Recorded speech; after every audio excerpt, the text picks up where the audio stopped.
It's been a very great experience to work with Ingesi Day out of Berlin on this project. We've been very fortunate to work with an international group to have this piece into our collection for public art for the City of Calgary.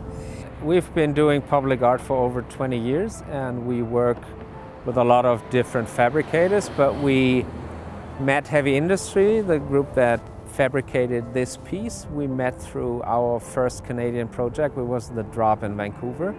And we have done, I think, 6 projects with them over the last 5 years. And pieces that are not only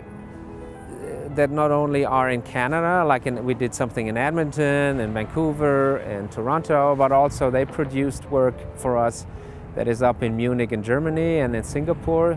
So it's kind of a more global perspective, and we do things all over the world.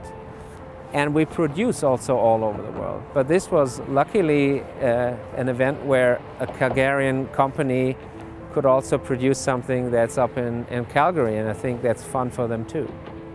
We replaced one of the light fixtures, one of the street lamps, and put it in the exact same height that it was before, but there's no pole, there's this big ring that's supporting it.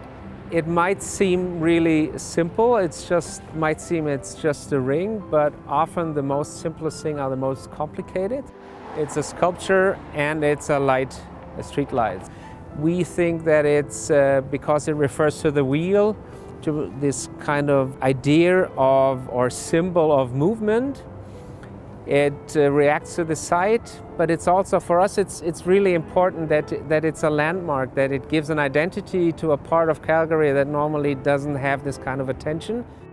I think public art's an important statement by the City of Calgary about the kind of projects and the kind of city that we're trying to create. In building public art into our transportation projects, we're improving the experience for users of the system, whether it's a pedestrian, whether it's a transit rider, in this case predominantly motorists. This particular location is more remote. It is sort of stands on its own. It's a bit of a different statement for public art than we've seen in some of our other locations. But it also celebrates the different modes that are here. We've got rail. We'll have future high-speed rail going by this site, someday an LRT near where we're standing today, and pedestrian pathways going through here as well. So I think that it's about making these better places for Calgarians to be and putting a firm investment in achieving those goals.